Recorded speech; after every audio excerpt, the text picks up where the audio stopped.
أي كبد كيمين قرصورك هانتدورك هي حرارة قرك صدح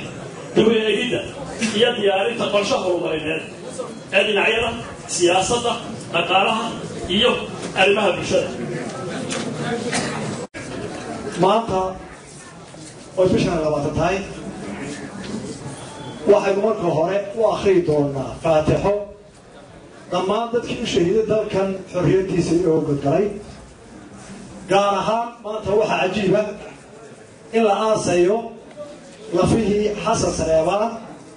oo ahaa sarkaalkii ugu horreeyey ee xabad ku dhacay allah naxariista xasan sareebaan كون يا سجال بقول يا لو اللي حكي أي على كلماتين نسيورا سكر أصبر مقولين عمود برلمان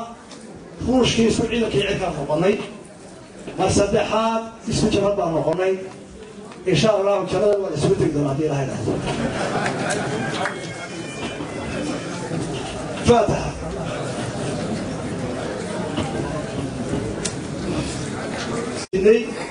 ولا قبل قبل حاجة دولة إن ما دام حزب كلمة هوش المنطقة أيوة شيء سنيد يسبب الزوجة إن بريتها أربعة لما خرجنا أسوأ وضع غيب كرو لكن واحد من ضدتك كاركين وحول مكان بينك ضيان ساكن بالوسيلة كلاهية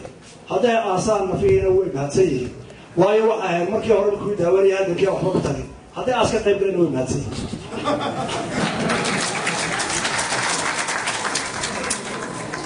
إذا كبر كذب هذا هو الوحوص لا مات هذه النوعين بشوي كلمية واحد مهاد الله عليه مهاد إنه شرف إنه وقول إنه والمين إن مات أي مقصود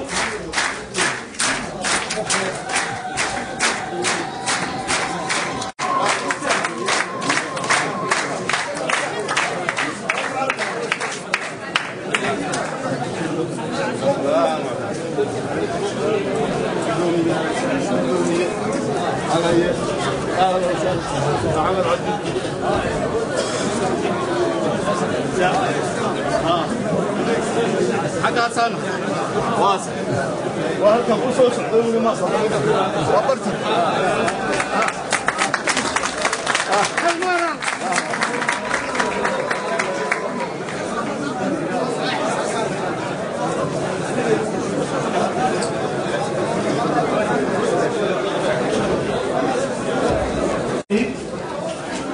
دائما معي بشوي انت كلمية ما أنت واحد إنه شرفه وإنه قوله واللبين كلمية يسمى لا تسهلتي هذي ولا رهني وحقاتها سياسيتها ترى الضل كرده هو يكمل أي ما تفكرته دي يتني كلمية مدوري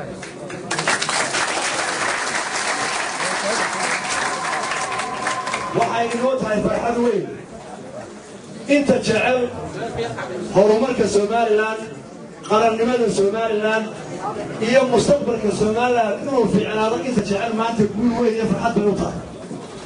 waxay dhabar jab iyo naxdin ku tahay inta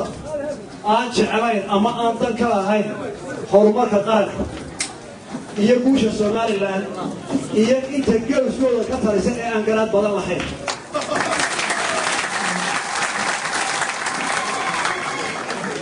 walaalayaal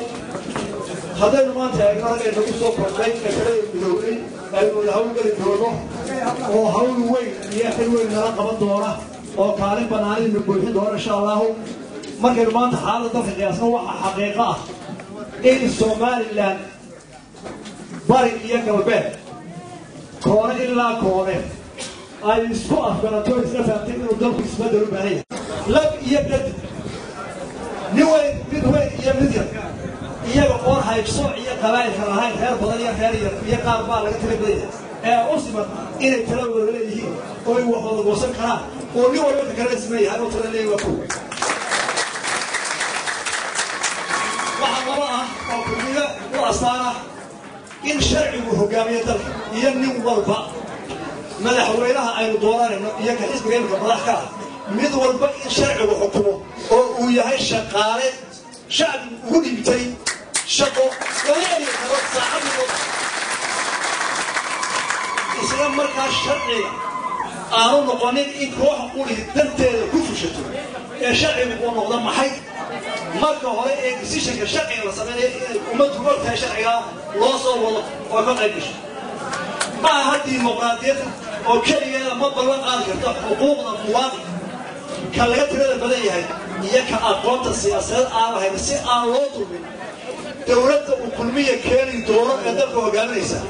كو هالين ما يسوون الديمقراطية المدحونا دورتين يقولون دورتين وإلى الجيران صحافة حرة العريسة يورب شو وقاك هاي تناطف ودورتو تسوي الشرعي شبه هاي الدولة بوليس كانوا دفعوا هاي المدحوينها هي مواضيع السوق الجورة يعني مدحوين السوق الوالد والشرعي يقع في سواسة وحقوله كل مية أمسيه إلا هيري كرو إنه شرع وحكمه مركا لهيرو قرصون حرقة وكم دحبانا محتوية ده ومضوا بحياة ومحتوية صاحي شرع ووحو النقونا يا مدى حكومة وكل مية هيك قريد وراها دي الله يرى وكانك اسبدلدون كودو مدحنا شرفت له اسبدلدون كودو iyo taageerayaashooda waxaan oranayaa waa maalin weyn waa maalin taariikheed assalaamu calaykum waraxmatullaahi wabarakaatu wixii aan oran lahaa iyo kasii qurux badanba waxaa yidhi guddoomiye ku-xigeenka koowaad muuse bixi hadal iiga furan ma jiro waxaan idin leeyahay xisbiga intaa idin ballan qaaday ku soo dhowaada waa goobaad leedihiin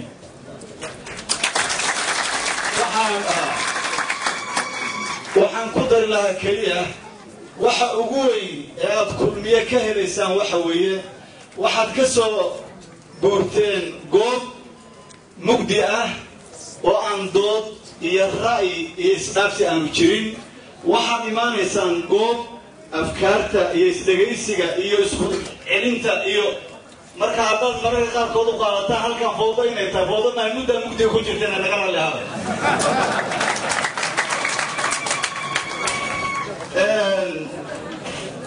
xisbiga kulmiye waxa idin keenay ayaa qaranna keenay waxa labadeedaba ila keenay baa ummad fara badan oo naga dambaysana keenay waxaasi waa maxay xaqiiqdii dalku wuxuu u baahan yahay isbedel inteena meesha fadhidaa waa inta runta og weliba qolada udubka timi ceelkii bay ka yimaadeen waxaa ka suganaa bal inay noo sheegaan inay noo sheegaan bal meesha waxaan halkaan odhanayaa muddo dheer ayaa xisbiga kulmiye nasteexa ahaan u soo jeedinayay xisbiga udub iyo hoggaanka talada u haya ee madaxweynahaba in xaaladdan wax laga bedelo in wixii xun la sheego laakiinna si darro iyadoo loo isticmaaliyo madaxda iyo taageerayaasha iyo mas-uuliyiinta xisbiga kulmiye madaxda taageerayaasha iyo xubnaha ka soo qayb galay garabka isbeddeldoonka ee hadda jooga saxaafadda inta kale ee dhegaysanaysa ka soo qayb gashay inta miidiyaha iyo idaacada iyo tvda warku ka gaari doono dhammaantiin waxaan idin leeyahay assalaamu calaykum waraxmatullaahi wabarakaatuh marka hore anigoo ku hadlaya magaca isbeddeldoonka xisbiga udub ee maanta ku soo biira xisbiga kulmiye waxaanu aad iyo aad idinku mahadnaqaynaa soo dhoweynta iyo qiimaynta iyo sida sharafka iyo karaamada leheenu loogu soo dhoweeyey xisbiga kulmiye aad iyo aad oo badan marka labaad waxaan leenahay annagu haddii aanu nahay isbeddeldoonka waxaanu ka mid ahay xisbul xarki gacanta ku haya awooddii dowladnimo imkaaniyaadkii kale dhaqaalihii oo weliba dad badani inay ka faa'iidaystaan oo ay dalahooga gaarkaa ku fushadaan dadku og yahay waanu ka soo bedelanay waananu ka soo degaroganay sidaana waxaanuu yeelnay dan qaran oo meeshaa taalla ma jirtaa